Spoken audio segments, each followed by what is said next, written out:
Okay, so today's interview with the Balance Saddling team is with Mel Fleming. Actually, Mel, do you pronounce it Fleming or Fleming? Because it's spelt Fleming. Oh, Fleming. Fleming, right. Okay, I'll do Yeah. that again. Just to make sure. Yeah. Hello, right. Today's interview with the Balance Saddling team is with Mel Fleming, and Mel is based in the east side of Australia. So we'll crash on and go through our 4 questions as we have with the other team members. So Mel, first question is, when and how did you first come to know about balance and the balance saddling system? When I was in the States, I was at the Pirelli Ranch, and when yourself and Carol came along doing a demo with saddles there. So that would have been about, I was trying to work it out, just looking at my notes here, 1988 or 89, no. Must have been 98, because I think Carol first started coming out. 98. Yeah. Sorry, yeah, 98. That's right. I think because Carol's first started coming over to the States in 97. Yeah, okay. So yeah, 98 yeah. or 90. Yeah. 99. Yeah. Long time ago. Little did you know what you were going to get yourself into at that point. Oh, it's a very memorable experience, because I just remember how unbelievably different my horse was. Like, he's just making sure without doubt that I knew absolutely that he liked this saddle. Yes, and these 2 strange women were actually talking some sense. Because a lot of people didn't think that. Well, you guys, I don't know whether it was you or Carol that said when you looked at the saddle I was riding in, you said, this actual saddle's fairly wide and you may not notice a real lot of difference. Anyway, my horse clearly showed an incredible difference. Yeah, marvellous. Yeah, you can't argue with the horses, can you? When all's said and done, we humans can have all sorts of heated debates and opinions, but the horses don't care about any of that. They just tell it like it is. So question 2, what made you want to become a saddling consultant with Balance? Well, I realised how amazing these saddles were and the differences it made in my horses.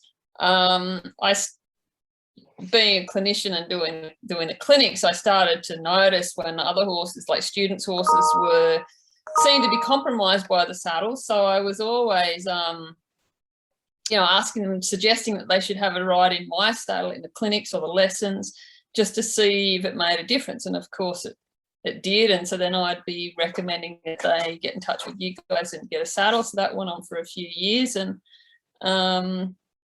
then you or Carol rang and said, why don't we send you some more different models, and would you like to be a test ride facilitator? And so then I could offer more different saddles other than just the one that I had, for people to try. So that's how it started. And so it goes on. Question 3, what is the most memorable transformation you remember seeing when a horse and rider have been changed into the Balance functional saddling method out of their conventional saddling setup? Really clear ones.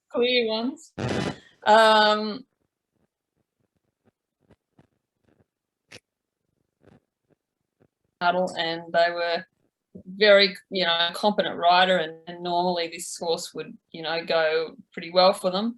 Anyway, they turned up to do the saddle fitting consult, and their horse just wouldn't go forward for them. It just didn't want to go forward at all, which, so there's a very competent rider and a horse that usually was not, did what it was told, so to speak. And it's like the horse is just making a point. And then anyway, he got the horse to start walking a little bit, and I don't think he even tried much in his saddle. And then we put the Balance saddle on, and the horse just went walk, trot, canter, really amazingly forward. But there's one other one I'd love to share, is that when I was teaching a 10-week course in America, I had about 20 students in my class, you know, there for the 10 weeks. And we got up to like week 6, and there was this one young guy, he's probably about 19 or 20. And, you know, he's riding in his Western saddle, and he had all these issues with his horse, like so impulsive and rushing, and she could never relax. And, you know, he was a perfect student in so many ways because he was so diligent and just putting the time in and doing all the exercises and everything that I was teaching. And, it just, we're into week 6 and he's just really not making any progress, and he's feeling really frustrated and he's way behind everyone else in the class. And anyway, one day I suggested, because I didn't think he'd be very open to it. You know, he's like this 20-year-old cowboy from Texas, and he's got the long boots on the big cowboy hat. Anyway, I said, you know, why don't you have a go on my balance saddle? Let's just see if that makes a difference. And, you know, he was at a point where he was ready to try anything. And the whole class was there, all the other students. And we put this saddle on, and that mare transformed instantly, incredibly. She just had this trot, beautiful soft trot. She was so relaxed. She just started lifting her back. She had the really consistent rhythm and tempo. And that was just mind-blowing for me, because, you know, what it felt like is, you know, we basically put that horse through torture for 6 weeks and just thinking, you know, riding. And I knew the balance saddles were good and they would make a difference, but I didn't know it was going to make that much difference. And that blew my mind away, and every single person in the class was like their jaws dropped, because they'd watched this horse and rider struggle for those 6 weeks, and instantly it's like everything that we'd been trying to work to achieve, the horse just could do it and offered it just instantly. Yeah. So yeah, that was probably one of the most memorable. And after that experience, I just knew how important the saddles were. Yes, and I think that's the sobering thing, isn't it, that there are so many behavioral issues, training issues, soundness issues. I mean, the list goes on and on of problems that ridden horses have that are saddle related. And, you know, most of the time people have actually made an effort and tried to get the best saddle that they can based on their knowledge. And all the time, the horses can be absolutely having a horrible time. I think I was having the same sort of conversation with Birgitta about how extraordinary it is that the horses still retain that instinct to move well the moment you remove the obstacles. And then suddenly you find that all the things that you've been fighting for and struggling with, the horse, as you say, is offering, and it always would have. It's never that it wasn't a generous horse or a talented horse. It was just that it was absolutely being, and I use the word in some of my teaching, it's disabled. You know, a lot of saddles are creating disabilities in horses that riders and trainers are completely unaware of until they try something else. Absolutely. And I think that's the thing that I would just love to encourage is for horse owners to not just assume that what they've got with their saddle is okay and good enough just because the horse appears to be functioning. Because, you know, horses will learn to tolerate all sorts of things. And it's when they're sort of curious enough to say, okay, well, let's just try. And once they've tried, you know, if they're willing to actually have a consultation and try this method, if it makes no difference, if the saddle that they've got already and the way they're using it is good, then they're not going to feel much difference. And that's fine. But until you actually give the horse the opportunity to show you what's good and what isn't, you're completely ignorant half the time. So no, it's very, very interesting and very good example of stuff that those of us that are working with the saddle see all the time. It sort of becomes quite normal, doesn't it, to see these transformations? Absolutely. So last question which you may have slightly answered already, is what is the best part of being a saddling consultant using functional saddling? Yeah, just seeing the changes in the horses and, you know, how much difference it makes. Like, it still blows my mind away. You know, when we do the test rides, if anyone listening doesn't really know how the test ride or consultations work, we always watch people ride in their own saddles first and observe how the horse moves and their expression and, you know, all the different qualities of the horse.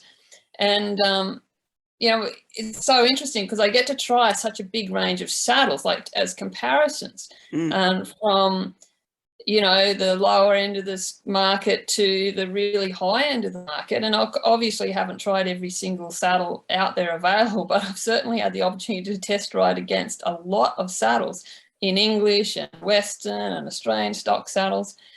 And I can honestly, absolutely say 100%, I have never come across a saddle that horse went better in. And the day I do, I'll start promoting that saddle or add it into the, you know, the option list. Yeah. But absolutely, I've not found a saddle that a horses go better in. I have found a couple that the horses were fairly equal in, and they actually weren't even the really high end of the market. They were actually some of the lower end of the market. Yes. And I have had a couple of horses, and, you know, especially when people's budgets weren't, you know, really in a position to do something, it's like, well, you know, your horse is actually doing okay in this, so just stay with it for now. Yeah. But I think that's the real proof when we can, you know, just compare it with a lot of different saddles. Yeah, absolutely. And I think that's the thing that is not always easy to convey, because, you know, obviously Balance we sell our own range of saddles, but it's, you know, the most important aspect of the work that we do is about teaching and sort of promoting the method and the approach, because, you know, we got into having our own saddles made and selling them only because there was nothing else on the market and no manufacturers, I mean, going back years, that were willing to do what we were asking them to do, and what we had discovered the horses consistently showed that they wanted in the design features and whatever. So, but it's, you know, what we're actually suggesting is not saying that everybody's got to buy a Balance saddle, but if people are willing to move in this direction with the design of the saddle and the way they're using the saddles, then it's moving things in the right direction. But and I think it was Karen, I think, when we did her interview, she was making the point, which is quite, that I think without exception, all of the Balance consultants and test drive facilitators are absolutely rubbish salespeople.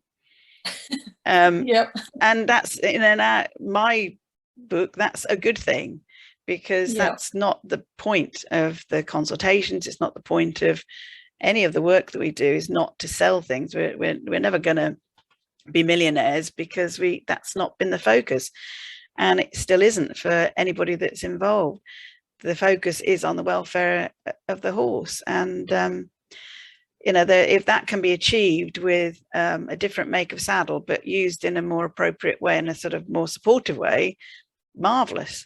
And also, because we've been going for such a long time, there's a lot of second-hand Balance saddles floating about that are doing amazing work, and because they've been made very well, there are sort of second and third and fourth hand saddles that have been around for 20 plus years and are still in good condition and still helping horses all around the world. So it's all good. Marvelous. Well, that's all your questions answered. Thank you very much, Mel. I will I'll stop the recording now, and then we can carry on with our chat.